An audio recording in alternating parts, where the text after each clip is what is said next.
Continuando a aula sobre a viagem dos alimentos, parte 2.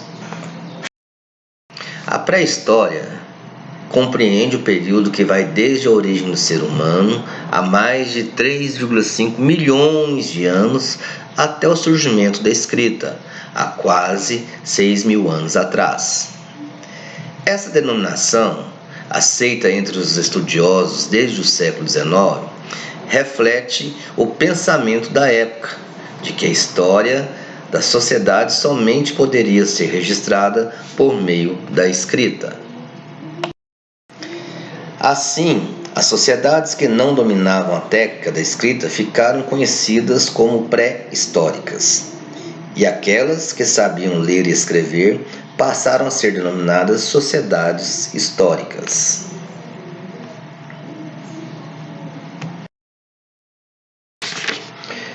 No século XIX, foram estabelecidos dois grandes períodos pré-históricos: o Paleolítico, da pedra antiga ou da pedra lascada, e o Neolítico, da pedra nova ou da pedra polida. Nessa linha do tempo, podemos analisar essa questão. Então, há 4 milhões de anos atrás, ocorreu o surgimento do primeiro hominídeo, o Australopithecus.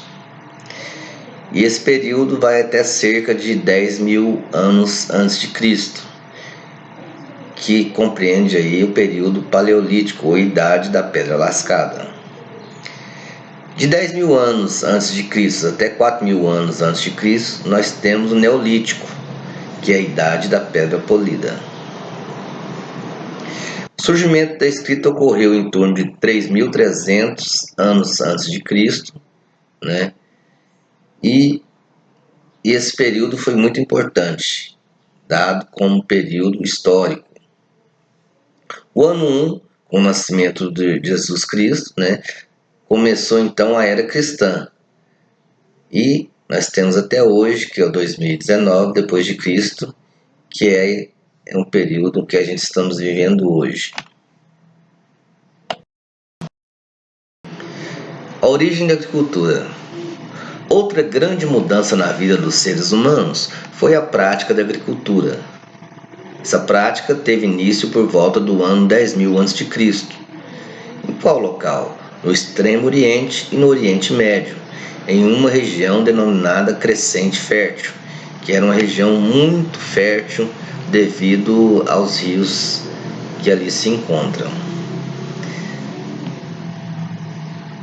Essa imagem ao lado, em cor de rosa, nós temos aí mostrando aonde que se localizava essa região. Ficava próximo da Fenícia, da Síria, e ali estava a Mesopotâmia, entre os rios Tigre e Eufrates.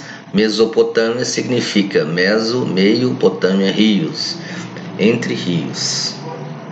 Então aí está a localização da região do Crescente Fértil.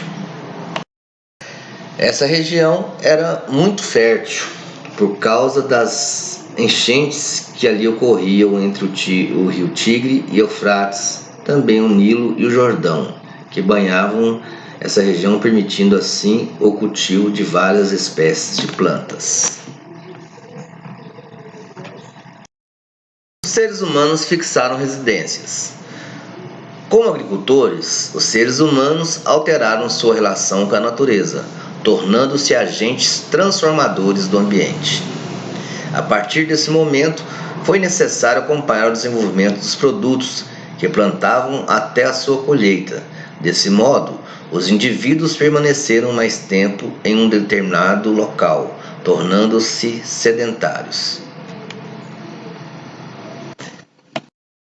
É importante ressaltar que a prática do sedentarismo promoveu a ampliação da diversidade de alimentos, ocorrendo até mesmo a seleção e o cruzamento de sementes, o que favoreceu o surgimento de avanços técnicos para o cultivo das lavouras. As primeiras plantas cultivadas foram os cereais: o trigo no Oriente Médio e na África, o trigo e o arroz na Índia e na China, e o milho na América. O plantio desses cereais concentrou-se em áreas próximas a rios e lagos, dada a importância da água para a agricultura. No mesmo período do desenvolvimento agrícola, os grupos humanos perceberam que podiam domesticar os animais. As espécies animais foram domesticadas para favorecer ao ser humano carnes, peles ou lãs e leite, além de emprestarem suas forças nas tarefas agrícolas. Nas regiões mais secas, entre os continentes europeu e o asiático, a criação de animais predominou sobre o cultivo das plantas.